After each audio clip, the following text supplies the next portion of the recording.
É tempo de união.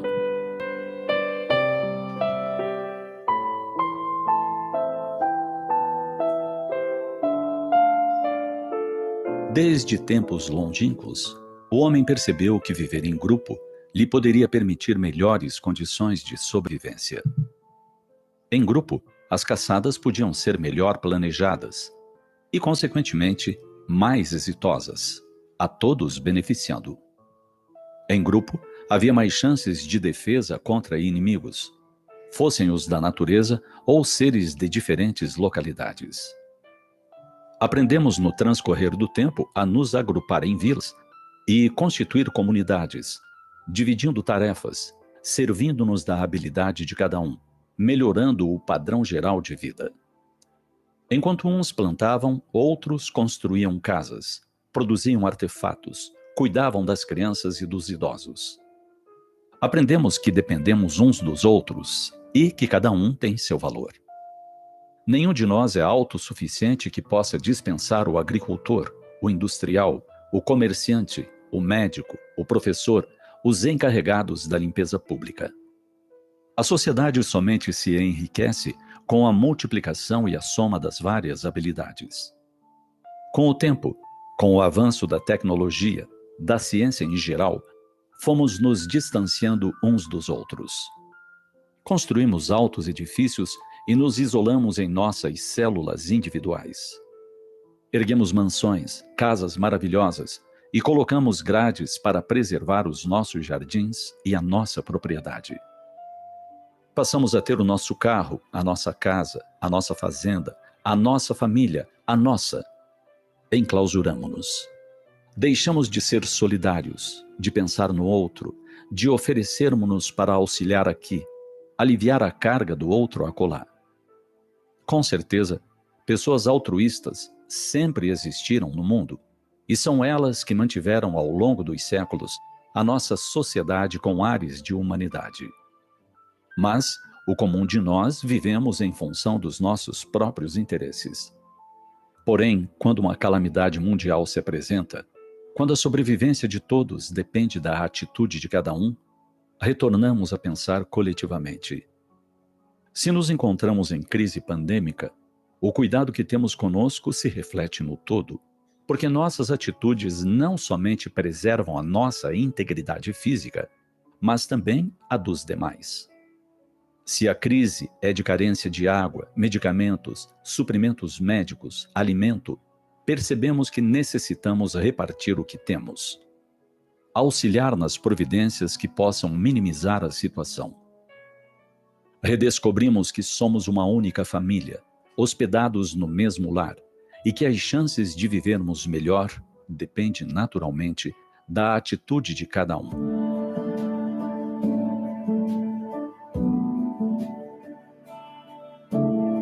A união faz a força. Unidos seremos fortes. Unidos poderemos vencer a adversidade, o momento que passa, a crise que parece se eternizar. Na frente de batalha, cada soldado cuida do companheiro que tem ao seu lado, porque ele, ao mesmo tempo, lhe constitui a defesa. Estamos retornando aos tempos em que nos reuníamos para contar as novidades, para trocar informações, para orar. Embora virtualmente, estamos juntos, nos importando com o outro, com suas condições. Porque se o fogo se propaga na cidade, quanto antes o possamos debelar, menos chances teremos de que chegue em nossa porta. Tempo de união. Tempo de nos darmos as mãos, unirmos as mentes e vibrar pela saúde da nossa terra, do nosso planeta, de toda a humanidade.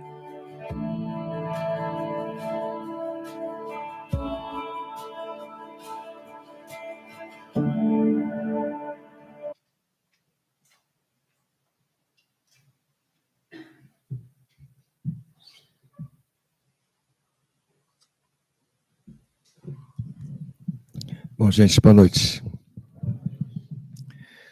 Um começo de ano para todos nós, né? E é sobre começos que a gente gostaria de refletir em alguns minutos com os amigos. Neste momento, numa área onde os cientistas chamam de ponto de Lagrange, nos anos 50, alguns matemáticos estudavam a questão da gravidade, né, dos corpos, e perceberam que poderia haver, e haveria, pontos onde a gravidade da Terra, que atrai objetos para ela, se equivaleria às gravidades da Lua, especialmente a do Sol, que está muito mais distante, mas tem uma gravidade com poder muito maior. E esses pontos são pontos onde, ao serem colocados objetos tecnológicos, como satélites ou telescópios, por exemplo, eles ficam praticamente parados, né? Entre a atração do Sol e a atração da Terra, ficando ali no meio, alguns pontos de Lagrange, e num deles, chamado L2, se encaminha, neste momento, um telescópio chamado James Webb, que foi lançado no dia de Natal, no dia 25. Né? Já ultrapassou a distância da Lua uns dias atrás. São 400 mil quilômetros, arredondando para cima a distância da Lua do nosso planeta. E ele está indo bem mais longe, mais de 1 milhão de quilômetros. Daniel, estou vindo no Centro Espírita, não para ouvir falar sobre telescópio, né, James Webb. O que nós queremos compartilhar com os amigos aqui é o avanço de tal ordem das ciências que estão nos propiciando novos começos, um novo jeito ou novas maneiras de ver o mundo, de ver as coisas. Esse telescópio James Webb vai olhar o universo não com um olhar óptico, como é o Hubble, como são nossos olhos, olhando as cores, né? Vai estudar muito mais uma faixa que é invisível aos nossos olhos, chamada infravermelho, que está abaixo do vermelho, no espectro eletromagnético. Vai poder enxergar tão longe, que dizem eles, que vamos chegar próximo do começo do próprio universo, a fim de entendermos de onde viemos. Uma pergunta filosófica que é a primeira que a gente faria na filosofia, né? De onde a gente veio? De onde surgiu cada alma que somos nós, que compõem toda a sociedade? E para onde nós iríamos? Qual é o objetivo disso tudo? Esse telescópio terá essa capacidade de enxergar também planetas fora do nosso sistema solar, chamado de exoplanetas. E para nós espíritas, e para uma quantidade razoável de cientistas, ainda que nas suas posições vinculadas ao materialismo, ao ateísmo, naturais da sua própria formação acadêmica, deveremos descortinar, começando pelo James Webb, um horizonte de possibilidades de encontrarmos vidas inteligentes em outros planetas. Nós estamos a um passo, talvez há meses, do anúncio das primeiras formas de vida não inteligentes, microbianas. Os amigos que têm aqui, são da nossa geração, se lembram de quando nós assistimos um programa fantástico, e há décadas atrás, poucas décadas atrás, os cientistas sonhavam em encontrar algum outro local no universo que contivesse água. Não se sabia que fora da Terra poderia haver água, porque aí haveria a possibilidade de haver tipos de vida. Bom, hoje se sabe que há água em abundância na Lua, em Marte, nas calotas, nas luas que orbitam Júpiter, em algumas luas que orbitam Saturno, e em outros lugares tantos. Falta só um aprimoramento dos próprios instrumentos para nós descobrirmos uma resposta que é uma resposta a uma pergunta filosófica. Uma delas, de que nós não somos especiais no universo todo, a ponto de somente nesse planeta pálido ponto azul, como chamava Carl Sagan, haver a possibilidade de eu existir. Você, o amor da sua vida, o seu filho, a sua filha, o seu pai, sua mãe, as suas relações, seus sentimentos, toda a sua história. Vamos imaginar que quando esta notícia começar a bater na porta da nossa sociedade, nós vamos ter que fazer novos começos, novas formas de pensar na vida e no outro, nas coletividades, como chama o Espírito Emmanuel por Chico Xavier, essas coletividades universais, que são nossos irmãos também. Também agora, em março, a NASA lança o começo, por falar em começo, da missão que vai mapear a Lua, estabelecendo pontos físicos e fixos.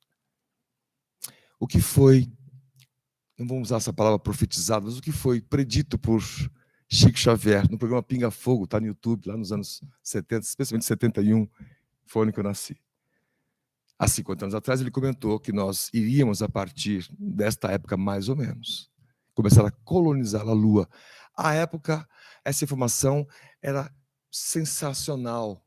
As pessoas ouviam isso em tom de misticismo, ou até de brincadeira. E está acontecendo.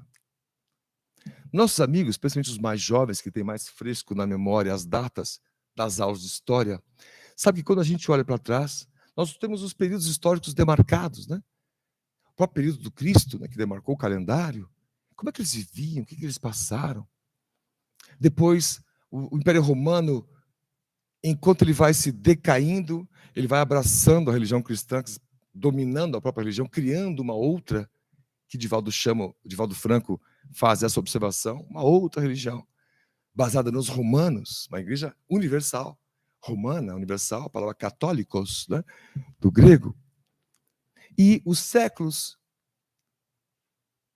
dessa conciliação, convivência difícil entre a verdade religiosa e as verdades científicas que foram sendo abafadas durante muito tempo, em toda a Idade Média, né? E mais à frente. E nós estamos num momento histórico. Só que a gente, por estar num momento histórico, a gente não consegue observar isso muito bem. Quando a gente olha para trás e estuda a Primeira Guerra Mundial, 1914, nós imaginamos, puxa, meu avô viveu nessa época, meu bisavô, alguns de nós, né? Como será ter vivido nessa época de transformações incríveis, onde a ciência não sabia nem que o universo era o universo, achava que era só a galáxia, era todo o universo. Isso há 100 anos atrás, pouco tempo. Não sabíamos nada. Não tínhamos uma vacina para doenças que são as mais básicas, que foram inventadas depois, como Albert Sabin, não é isso? E tantos outros. A Madame Curie, Maria Curie, essa mulher sensacional, estudava um elemento químico cujo decaimento atômico deu origem ao rádio. Não sabia disso? Ela que falece de câncer pelo contato, pelo desconhecimento disso, muda a história da própria ciência. Depois disso, nós temos o raio-x, que pode fotografar, né, nossos ossos. Depois disso, nós temos toda a radiologia. Alguns de nós que passam por tratamento de câncer, como meu pai passou, a radiologia pode ser uma das etapas do tratamento. Há 100 anos atrás, há pouco tempo atrás, um momento histórico, a Segunda Guerra Mundial. Que momento foi aquele? A Guerra Fria, os anos 80, as cores dos anos 80, as mudanças de regimes democráticos no mundo todo, quer dizer, o mundo passando por transformações de forma acelerada.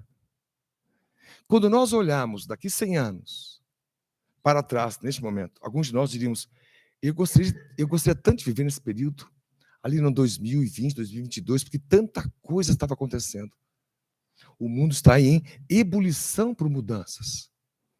Algumas consequências da própria obra humana, outras consequências do próprio progresso universal, que prevê ajustes no próprio planeta, né, a fim de prepará-lo, na visão espírita e espiritualista, para uma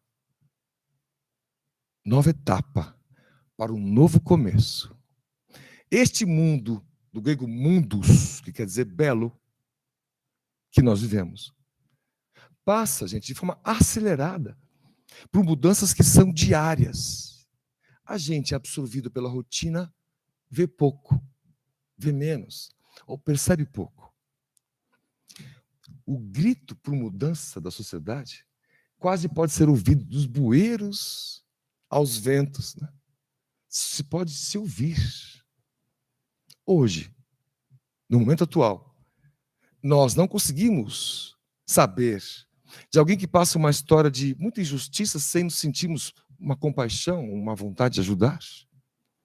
O Brasil todo se cotizou para ajudar os baianos que estão lá inundados com as chuvas, né, em água. Esse espírito de colaboração. Neste momento, não se perguntava se a pessoa era da direita ou da esquerda, se perguntava que ela precisava de ajuda. Esse é um espírito cristão. E que vai se mudando, se moldando a pouco e pouco. Mas esse a pouco e pouco não é em baixa velocidade. É a pouco e pouco, é de forma constante. Amigos, ainda este ano, ali por junho, aquele laboratório que fica embaixo da Suíça, 20 quilômetros de túneis, o acelerador de partículas do CERN, é isso? Colisor de partículas, de hadrons de partículas. Eles pegam um próton de um átomo e colidem com outro próton, na velocidade próxima à velocidade da luz. E dessa aparente destruição, os cientistas vão analisando do que é feita a matéria, do que é feito todos nós. Há uma possibilidade de a ciência tentar entender, ali para junho, julho deste ano, numa colisão prevista que envolve muita energia, né, que se descubra o que é o neutrino, se esse neutrino é a tal da matéria escura que a ciência percebeu nos últimos 20 anos, que está na maior parte do universo e nós não conseguimos ver, nem saber do que se trata. Então, na ciência, terão inúmeros começos de uma nova forma de se ver a própria ciência, o próprio ser humano. Nós imaginamos, uma visão pessoal, que só depois desses testes do CERN, para descobrir o que há na composição das matérias, do átomo, é que o próximo passo daqui, na próxima geração, talvez como a filha que hoje é bebê, quando ela for adolescente, quem sabe, nós passaremos a entender que há um modelador biológico, que há uma matéria mais intangível que precede a matéria física da biologia. No homem, na mulher, no corpo, nós chamamos isso de perispírito, como chamou Kardec. Né? Peri é em volta. Como é que o espírito se manifesta quando está sem o corpo físico? Com o seu corpo espiritual, chamado perispírito. É, segundo Hernani Guimarães Andrade, um dos maiores cientistas brasileiros que viveu, né, o espiritismo, chamaria de modelador, de organizador biológico, que é o que falta à ciência da biologia, da astrobiologia, descortinarem para entender como é que a vida começou a pulsar de uma matéria inerte, nada, conjunto de átomos, para uma célula inteligente que começa a pensar. A ciência não sabe como se faz isso. A primeira célula tinha a lembra do colégio? Isso? Tinha a membrana citoplasmática, tinha um núcleo. E a membrana deixa passar o que ela precisa, alimento. Mas não deixa passar o que faz mal. Da onde vem essa pequena inteligência de uma membrana de uma célula? É o que a ciência deverá começar a descobrir nos próximos anos, começando por este ano. Então, são muitos os começos de novos conhecimentos que vão fazer com que a gente reveja a maneira com que a gente enxergue, observe, perceba a própria vida. E isso irá nos dar a chance de mudarmos a forma com que nós agimos, interagimos com as coisas, com as pessoas e que tudo aquilo que nós vemos e vamos ajustando essa percepção da nossa visão. Estamos conectados até aqui? Nosso primeiro recado, que não é nosso, vem da própria história. Em diversos cantos do mundo, em diversas áreas do mundo, se apresentam iniciativas que começam, está aí o começo, a ajustar os padrões da nossa própria vida, como vivemos, como pensamos. A ciência está, portanto, a um passo de descobrir que pensamento somos nós. Nós somos o que pensamos. E pensamento é, como disse Emmanuel, lá na década de 40, energia eletromagnética, então ele é alguma coisa, e que tem frequência. E se nós pensamos, o pensamento está voltado para uma frequência da desistência, uma frequência do desespero, da desesperança, essa vibração nos acua, nos fecha, nos prende, um grilhão que nos prende ao chão, nos torna pesados. torna a nossa face ao chão e faz com que a gente perca a capacidade de ver o infinito, de ver o horizonte, de ver mais longe. Ao contrário, as notícias que nós vamos tendo da ciência, das religiões, das filosofias, de que quando nós ajustamos nosso pensamento por um padrão vibratório que é sentimento acima de tudo, eu entro no meu carro, ou vou para o ponto de ônibus, e assim que encontro uma pessoa, eu vibro positivamente por ela. Sem precisar falar algo. Um hábito, um pensamento. Eu vejo alguém, eu imito um pensamento de ternura, para que nós mudemos o hábito dos pensamentos que são de preconceito. Como já comentamos aqui, um episódio da Vida Rápida do Boa Vista. Uma mãe com uma criança de colo pedindo auxílio, né, na esquina, no semáforo. E um carro parou e disse a ela assim: tu usa teu filho para conseguir. Você traz teu filho, porque aí a gente se compadece da criança para conseguir mais dinheiro. Estava criticando, porque a criança estava lá. O direito à crítica é de cada um. Se você discorda da crítica que alguém faz, não vibre na mesma vibração dele. Porque isso te iguala. Se você acha alguma pessoa rude, o que adianta você ser rude com ela dizendo que ela é rude? Você está se tornando igual a ela. Se você acha uma pessoa arrogante, não adianta ser arrogante com ela, porque isso o torna igual à própria crítica que você está fazendo de outra pessoa. Tivemos a chance, não nós, mas isso nos contaram. Alguém que parou o carro e foi falar com aquela mulher. Ela chorando porque ouviu aquilo do carro. Ela disse: eu não tenho com quem deixar meu filho. Eu não tenho com quem deixar. Não tem vaga na creche, não tem espaço, não tem uma avó que pode cuidar, que ganha a pensão, que pode cuidar. Não tenho. Ela falou assim: eu tenho que me humilhar, vim aqui pedir. Com o meu filho no colo? Isso eu acho que eu gostaria de estar aqui? Com o meu filho? Se ele tivesse bem cuidado numa creche, eu estaria aqui pedindo, não tem problema, ela dizia. Conta esse amigo. Mas, quando alguém fala isso para mim, que eu estou usando isso, ela parte meu coração. Parte o coração de quem ouviu ela narrar isso. A mudança de hábito que começa em cada um de nós é, ao olhar uma situação, não montar já a tua explicação, em geral, negativa sobre alguém, sobre a pessoa. Pode ser um político que você não gosta. Se a tua emissão de vibração é de não gostar, de desgosto, de ódio, vai para a rede social e xinga e faz, você está vibrando numa faixa que é passado. Começou uma nova era. E o pedido é que comece um novo você. Que comece em nós um novo eu, um novo jeito de ver.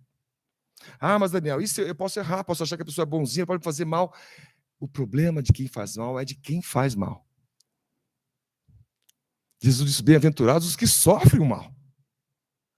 Bem-aventurados os que são injustiçados, não os que cometem injustiça. Se a pessoa cometeu uma injustiça com você, ou abusou do teu carinho, abusou da tua vontade de praticar a caridade, entra na conta do aprendizado. O que a gente não pode é deixar de fazer. Deixei de ajudar, porque já ajudei muita gente, me enganaram, a pessoa deixa de ajudar. Ora, um novo começo em você é o evangelho em você. Que quanto mais pedras lhe jogam, mais você insiste em caminhar. Como diz minha mãe, juntando as pedras para pavimentar um novo asfalto melhor à frente, para os outros que venham. Essa frase da minha mãe é maravilhosa. Sempre cito ela, né? Tem ela com carinho aqui, né? Mãe, tá jogando pedra. Ela falou assim, eu achei que ia falar, filho, tadinho, ia pegar no meu colo, ia até me dar um dinheirinho para compensar, né? Falei, filho, junta as pedras e faz uma estrada melhor. Eu falei: ai, mãe, não precisa ser tão dura assim, eu precisava. Queria, né? Falei assim: tadinho de você, se sente bem quando está vitimizado, né? Não, me colocou na posição de algoz, tá levando pedra porque alguma coisa você aprontou, então fica esperto aí. Falei: mãe, poxa, né? Sempre assim, né? Um novo você, um novo eu, passa por reflexões que são simples, como é a célula, mas complexas, como é a célula. Simples porque Jesus, que é a nossa referência, e sempre será, e para os espíritos especialmente, nós comentávamos algo e ajustamos isso recentemente, porque aprendemos numa palestra de um pastor da Igreja Batista, que foi maravilhosa, por acaso vendo no YouTube. Ele diz assim, Jesus não tinha predileção pelos pequenos, pelos mais frágeis. São os pequenos, mais frágeis, que tinham predileção por Jesus. Jesus era Jesus perfeito, o amor dele se espargia por igual entre as pessoas. Mas os que os procuravam, em geral, eram as pessoas mais simples. Eram as pessoas com aquele sofrimento de quem quase que não tem o básico. Eram os primeiros a correr a Jesus. Mas não só eles. Outros que tinham posses conseguiram deixar o seu materialismo, o seu conforto de lado para ter com ele Nicodemos, José de Arimateia, Zaqueu, publicano, Mateus, publicano, Maria de Magdala, todos que tinham recursos financeiros em sobra, transformaram suas vidas, se deixaram transformar. Então a predileção não é pela pobreza, a predileção é que, em geral, as pessoas mais aflitas, com mais conflitos, buscam mais intimamente, né? Mas de forma sem aquela vergonha de mostrarmos que temos nossas limitações, nossos defeitos. Isso foi tão maravilhoso, porque são as pessoas que buscam Jesus.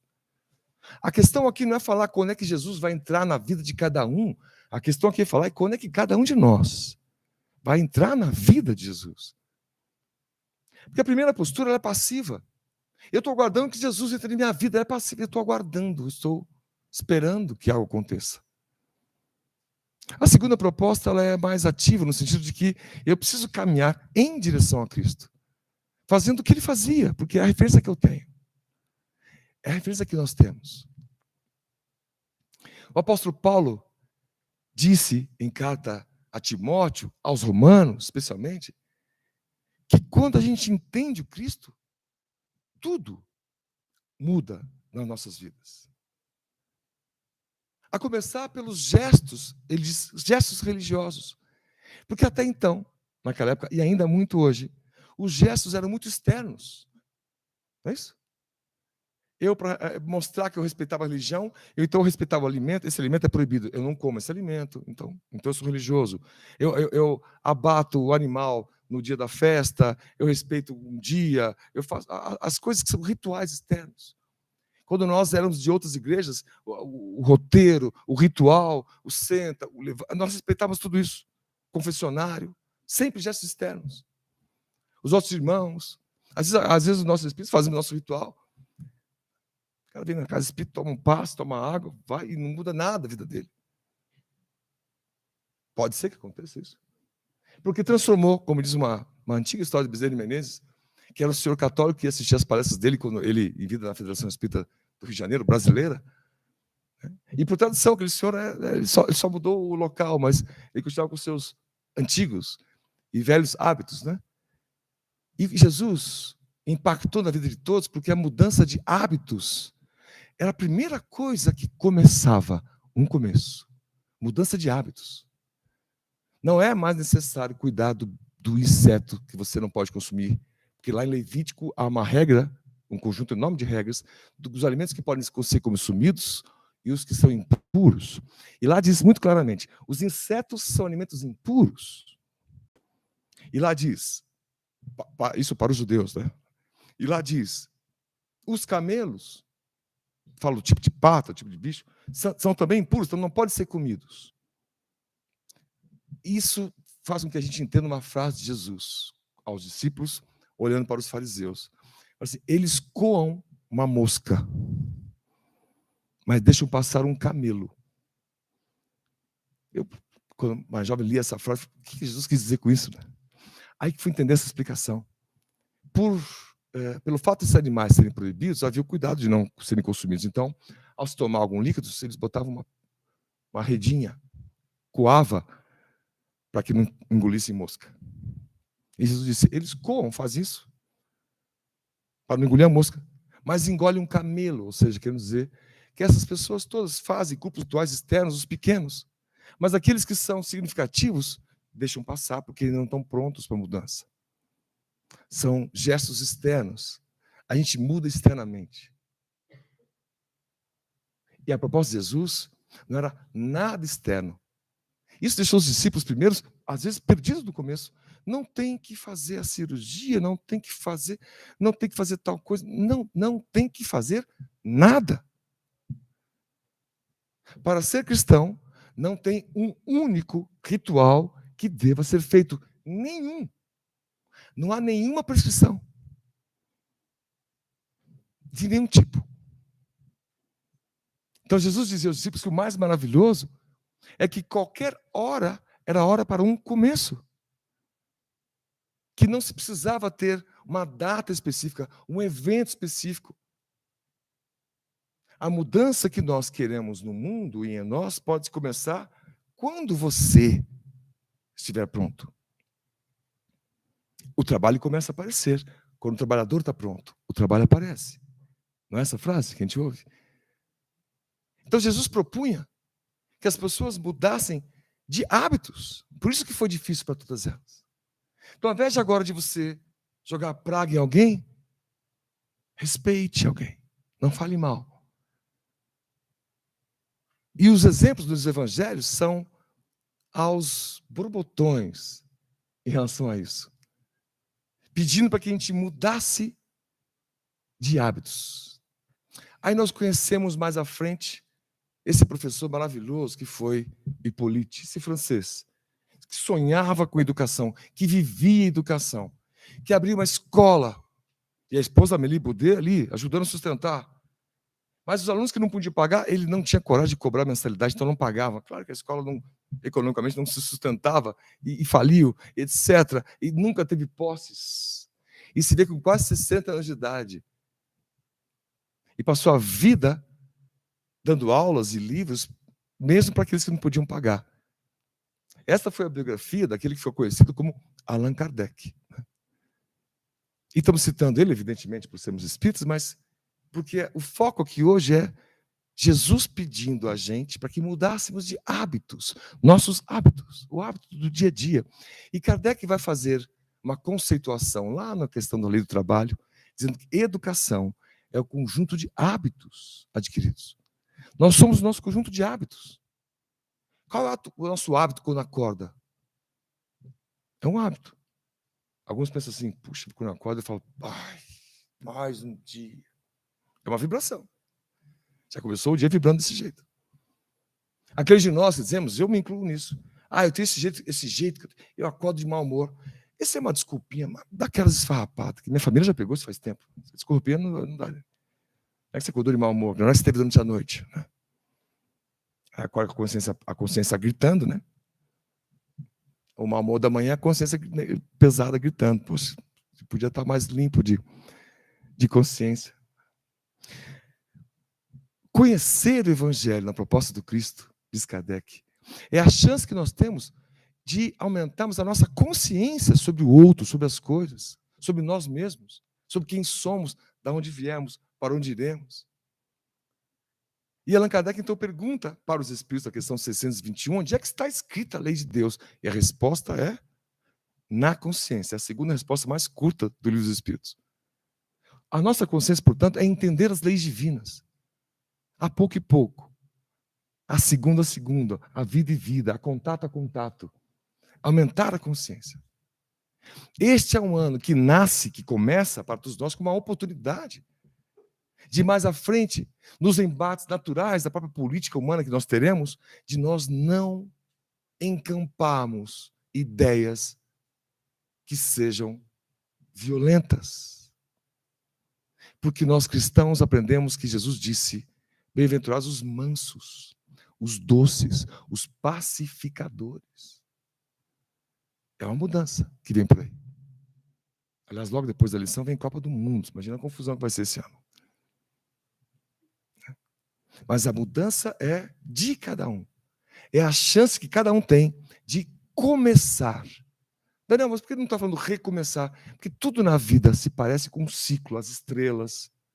O ciclo das estrelas da sua nuvem de gás, a formação da estrela, a sequência principal, a explosão da estrela, a supernova, de novo a nuvem de gás, nova formação de estrela. E assim num ciclo. Então, num ciclo você não marca um ponto inicial.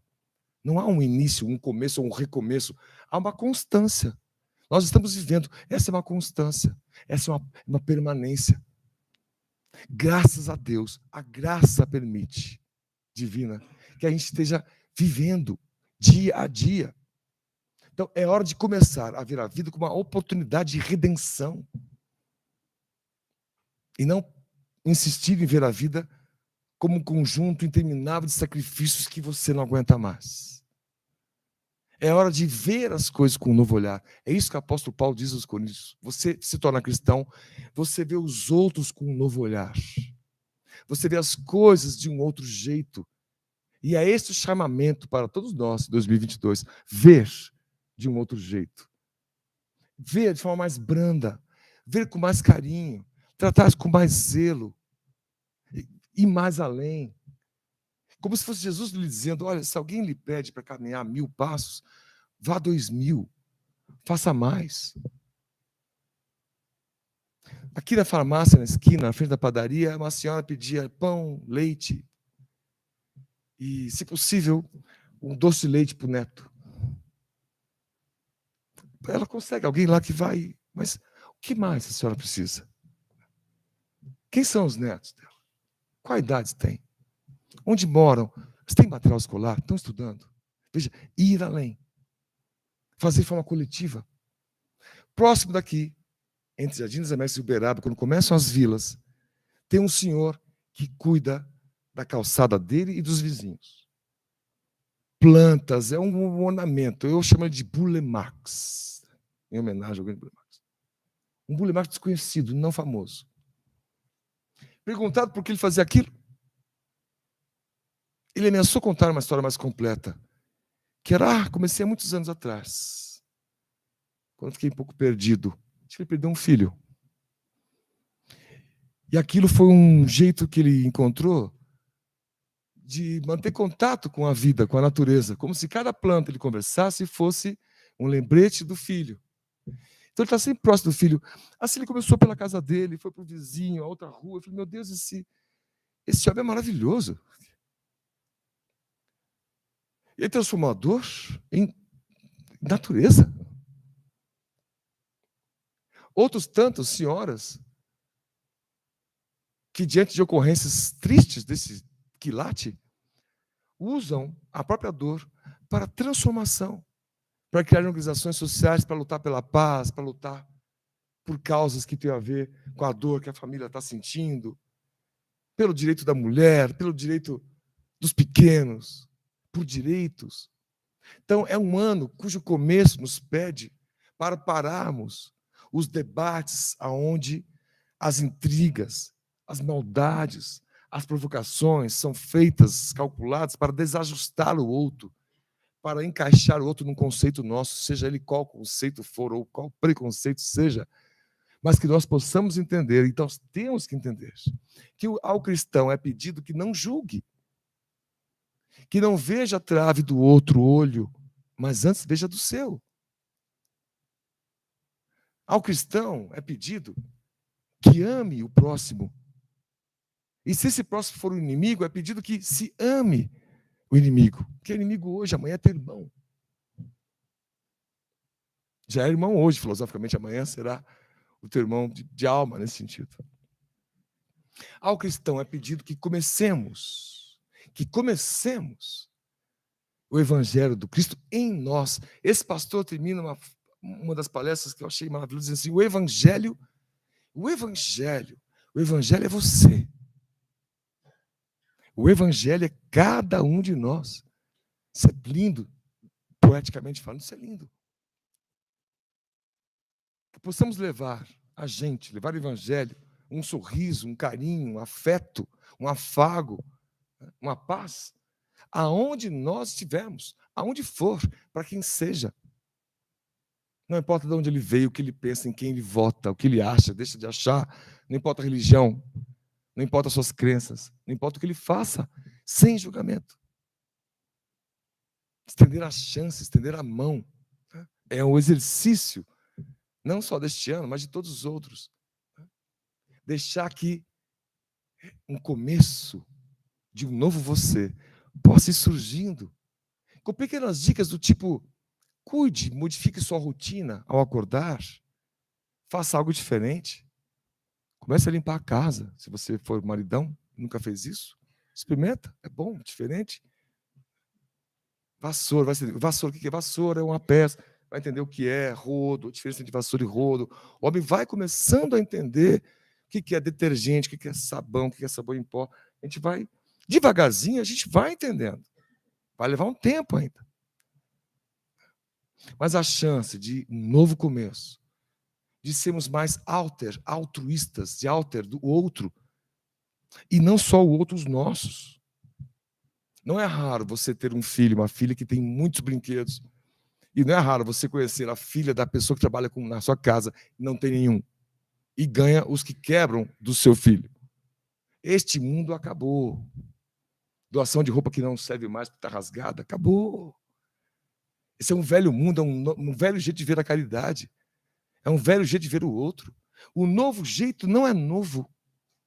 O novo jeito, é o caminho, é a verdade, é a vida. Quem se apropria dessa rua tem o compromisso de olhar à frente e não mais à retaguarda, diz Bezerra de Menezes, citando Jesus. Nosso caminho é, ao observarmos neste nascente em nós, que temos coisas que fizemos e nós não gostamos, de se perdoar, de recomeçar, de buscar reparar o erro, ajustar.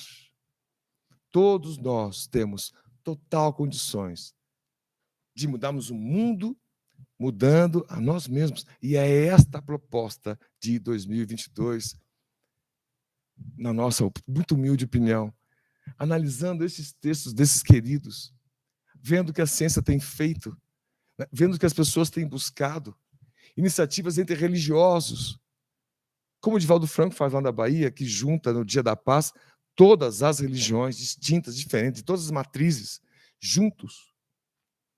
Porque ali, em nome de Jesus, não há diferença.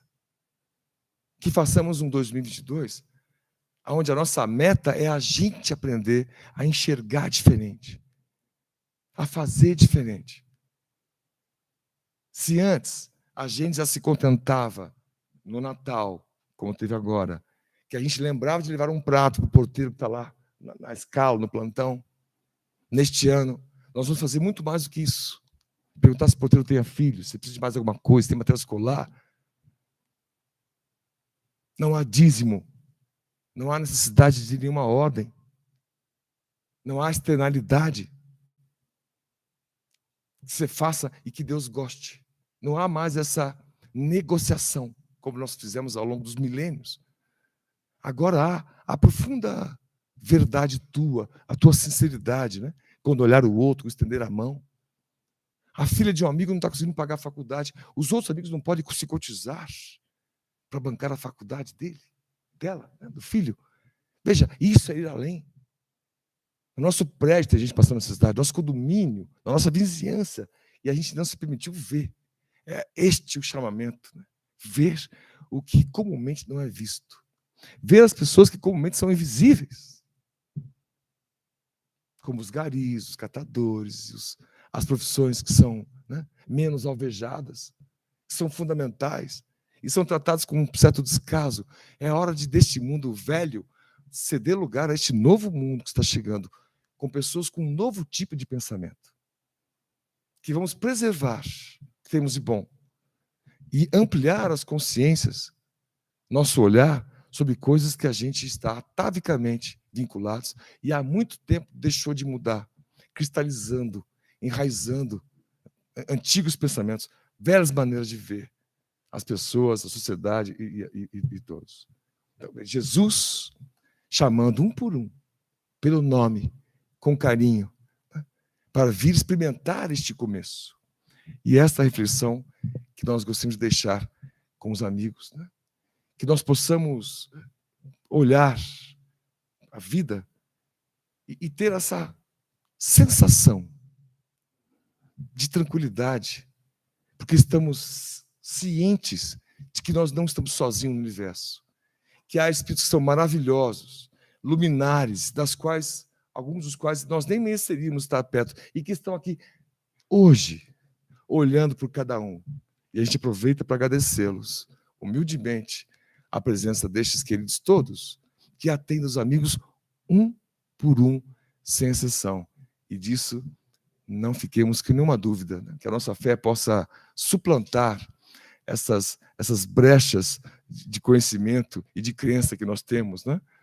E possamos encher o peito para dizer que não estamos sozinhos, que estamos muito bem acompanhados e que os anjos nos acompanham em nome de Jesus, para que a gente possa modificar nossas vidas, transformar nosso olhar sobre a vida e sobre a sociedade, né? E seguir daqui adiante mais tranquilos, mais calmos, aceitando melhor as provações, os rompantes, os obstáculos, dificuldades que nos chegam são para o nosso benefício. Esse olhar de longo prazo, esse olhar carinhoso que nós temos que ter conosco e com as provações que todos nós passamos. Nós desejamos muita paz, muita saúde, muito amparo, muito trabalho, muita caridade, muito sentimento a todos vocês, por hoje e por todo sempre. Vamos fazer nossa prece de encerramento para agradecer ao Pai misericordioso, que nos permitiu a vida, que confiou em nós um corpo para que pudéssemos viver, amar, sermos amados. Entendendo esse nosso Criador, através do único caminho para chegar até Ele, que é Jesus, o seu Filho e o nosso Mestre, o nosso amor. Jesus, o nosso amor. Que o teu amor por nós possa ser refletido em nós, em direção a outras pessoas. Senhor Jesus, nós pedimos forças para cada um de nós que estamos aqui nesta noite, para os que não puderam aqui estar, para os que estão nos hospitais, para os que estão se sentindo solitários, para as crianças menosprezadas, para os trabalhadores abandonados. Por todos estes, nós te pedimos, Senhor Jesus, que as luzes do mais alto possam atender a todos sem distinção. Nós pedimos que ilumine o caminho, a mente dos nossos governantes, dos nossos líderes, todos eles, para que possam abrandar suas opiniões, serenar os corações, em direção a um país melhor, mais justo para todos. Nosso Mestre Jesus, nós pedimos pelos nossos familiares mais próximos, mas te pedimos também pelo próximo, aquele que ainda não conhecemos e que certamente virá. Nós te pedimos por nós mesmos. Nós pedimos perdão pelas nossas falhas, omissões. Perdão pelos nossos desencantos, desencontros. Perdão, Jesus. Ajuda-nos a fazer um ano melhor, aonde cada um de nós ame mais, vibre mais, realize mais, amando sempre e amando como nunca. Nosso Mestre Jesus, fique conosco hoje. Estamos todos em teus braços e no teu colo afável, por todo sempre. Que assim seja.